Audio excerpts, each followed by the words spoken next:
kuna mambo ya kitaasisi na kuna mambo ya kiutawala. Moja ya jambo ambalo lilikuwa recommended na watu wa haki jinai ilikuwa kupunguza mambo haya ya kurundika watu kwenye mahabusu. Mahakama za mwanzo zinarundika watu kwenye mahabusu, kila mtu analaza mtu, hata jambo lenye dhamana mtu anakataliwa. Hivi tunavyoongea, jaji mkuu wa mahakama ya Tanzania ameissue circular ya kuzuia mahakama za mwanzo kupeleka watu ovyo ovyo kule kwenye kurundika watu kule. Hii ni statement ya jaji mkuu wa Tanzania akitekeleza recommendation za tume ya Mheshimiwa Rais ya mambo ya haki jinai na mengine mengi yanayohusisha mazingira ya utekelezaji wa hizi hoja za haki jinai. Siku hizi hivi tunavyoongea, case movement ya kesi ilikuwa recommendation pia, movement ya kesi kupita kwenye ile vehicle, kwenye zile taasisi zote za haki jinai inaonekana kote. Hamna hii yakimaliza kwa DCI huku inajulikana, ikitoka magereza huku inajulikana. Na haya mambo ya transformation hizi, ndugu zangu, si jambo la siku moja. Tunaongelea utamaduni uliojengeka tangu mkoloni. Kwa hatua hii na uthubutu huu waliofanya Mheshimiwa Rais kwenye hili jambo la haki jinai, itakapochukua kasi yake, naamini mambo mengi haya yatarekebishwa. So hili ni eneo moja wapo ambalo nimetoa tu mifano michache inayohusisha mambo hayo ya haki jinai, lakini yapo na mengine ambayo yalikuwa yanahusisha hizi recommendations za kutoka haki jinai ambayo yameshaanza kufanywa kazi. Mengine yalikuwa yanayohusu tu utu. Yani tulikuwa bado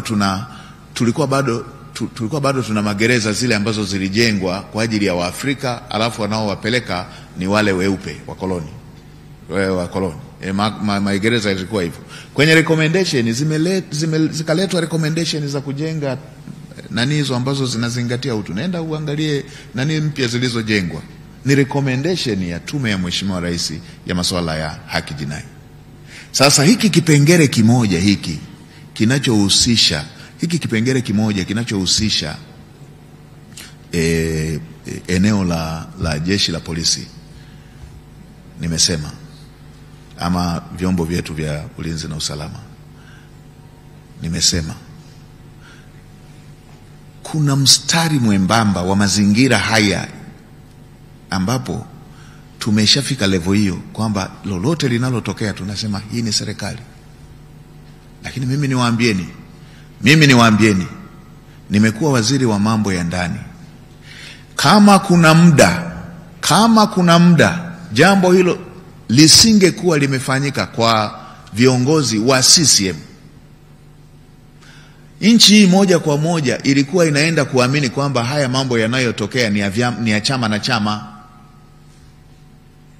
Huku Mkuranga, Rufiji, Kibiti waliuawa zaidi ya wenye viti wanaotokana na CCM, zaidi ya 100. Hivi hiyo sorting nyie mmewahi kuwaza kwamba hawa watu walikuwa wana sort vipi? Lakini serikali ilichukulia tu huu ni uhalifu. Haikuchukulia ni chama kimoja wapo kimefanya haya. Ilichukulia huu ni uhalifu. It is very dangerous tunapokuwa kwenye taifa, likitokea jambo lolote tunadhani ni vyombo vya dola. Hii ndo njia ninayosema tunatafutwa. Unatafuta kuondolea heshima chombo ambacho ndio kimepewa dhamana ya kulinda rasilimali za nchi. Sasa mapungufu ya mtu moja yaliwahi hata kujitokeza zamani. Sitaki kutaja maeneo ambayo watu walipoteza wapendwa wao, lakini ziliwahi kuundwa tume zika investigate viongozi wakuu kabisa kwenye taasisi yetu. Jamani, si mnakumbuka? Iliwahi kwa tabia ya mtu mmoja waipo. Lakini kitu kimoja ambacho tuepuke ni kuona taasisi yetu, tuone mmoja naweza ikatokea hiyo.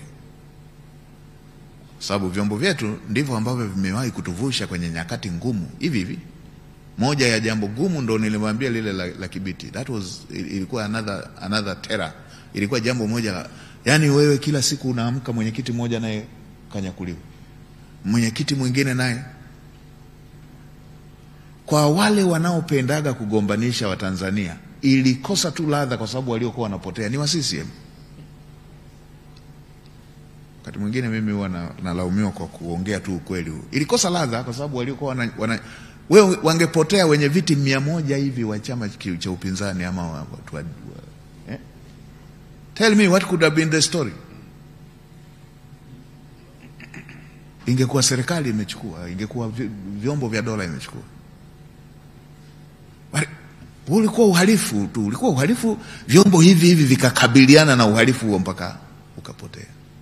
So kwenye yale yaliyo mapungufu na tume imeundwa, mimi ni waombe wa Tanzania, let's get back to tuamini tume imeundwa na senior citizens, and then kwenye maeneo ambayo tunaona yana mapungufu hasa katika masuala ya mahusiano, masuala ya kiutawala, masuala ya ukamataji, hayo ni mambo ambayo yanatakiwa kuwa rectified, na naamini hatubishani kuhusu mambo ya aina hiyo.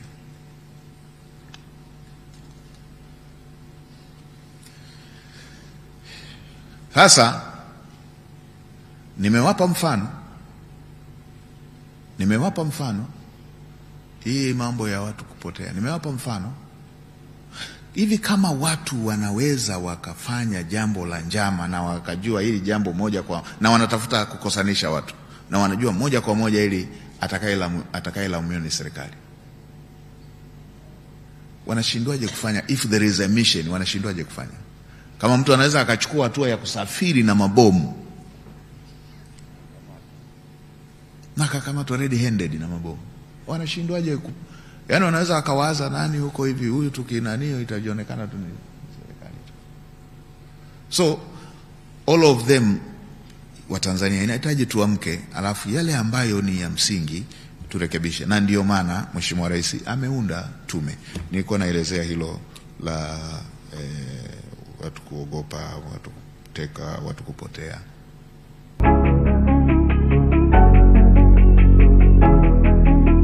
ST Bongo, nyumbani kwanza.